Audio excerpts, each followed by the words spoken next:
So, when you see the word Jedi, your mind probably runs to images of Luke Skywalker or Yoda or Ewan McGregor doing a dodgy impersonation of Alec Guinness. But these days, Jedi is actually an acronym. Common in corporations and academic institutions, it means justice, equity, diversity and inclusion. But the Scientific American, the prestigious monthly magazine which once boasted Albert Einstein as one of its contributors, now claims that the acronym Jedi is offensive. Why? Well, here's some highlights from the article. Although they're ostensibly heroes within the Star Wars universe, the Jedi are inappropriate symbols for justice work. They are a religious order of intergalactic police monks prone to white saviorism and toxically masculine approaches to conflict resolution. Violent duels with phallic lightsabers, or gaslighting by means of Jedi mind tricks, etc. Phallic lightsabers is a new one on me. I would suggest that if your phallus is bright green and glows in the dark, you should probably talk to your GP. The problem with an article such as this is that there's very little I can add to make it any more ridiculous. This kind of stuff is essentially self-satirising. The article goes on to accuse the Jedi of ableism because force powers are biological and hereditary. They seem to forget, of course, that Yoda has a walking stick. And also he can't grasp basic syntax. So for all his supernatural powers, he's very much in the remedial category. And what about this? Star Wars has a problematic cultural legacy. The space opera franchise has been critiqued for trafficking in injustices such as sexism, racism and ableism. Think, for example, of the so-called Slave Leia costume, infamous for stripping down and chaining up the movie series' first leading woman as part of an Orientalist subplot. Well, this doesn't go far enough.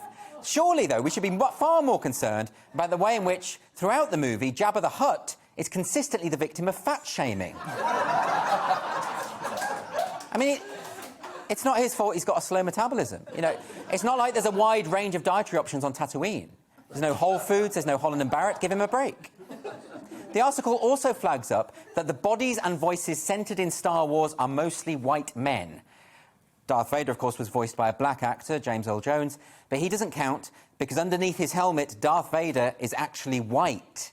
And you can't just become black by wearing a costume, no matter what Justin Trudeau thinks. We might say this is all so stupid, we should just ignore it, but this isn't some blog from some pink-haired student whose frontal lobes haven't yet developed. It's an article by 5 academics in one of the most famous scientific publications in the world.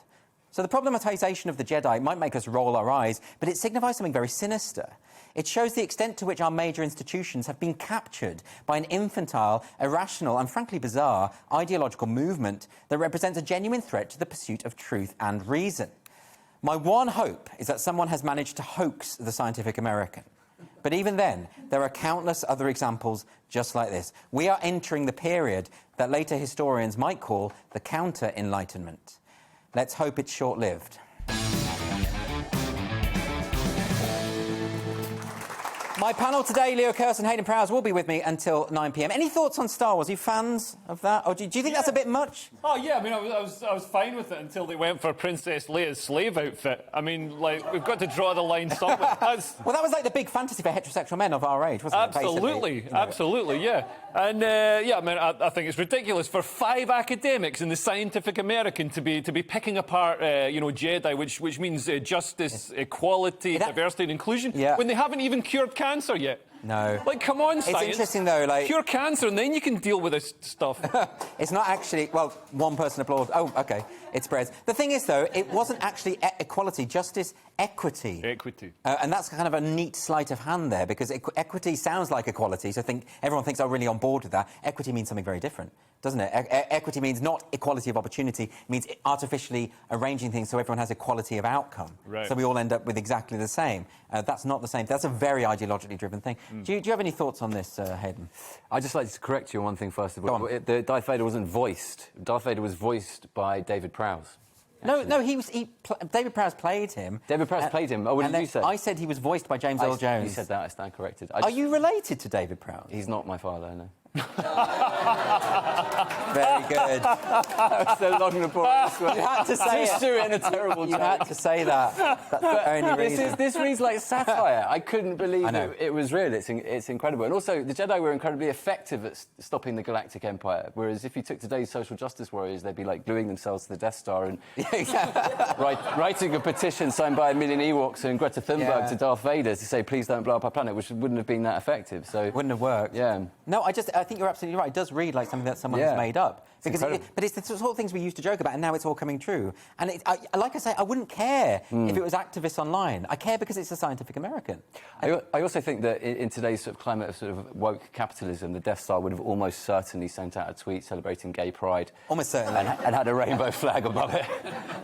They would have been rainbow washed, absolutely. But what do we make of this idea of gaslighting? That when Jedis do their mind trick, they're gaslighting. You know, so gaslighting is this term that activists use. Gaslighting, it comes from the film Gaslight from the 1930s, and the idea is that you know, in that film, basically, the husband is he's dimming the lights all the time, and then when his wife says, "Is it getting dark?" he says, "No, that's just your mind." So it's basically that's how you drive people mad, by denying observable reality. But it's very green to do that. Very environmentally friendly. Thank you for that, Leo. It's also apparently Jedi mind tricks are gaslighting as well. So that's, I mean, I can't imagine, I can't see when that has ever been used. Welcome to the GB News YouTube channel. You can watch us live 24 hours a day, catch up on your favourite shows, and join in the conversation in the comments below.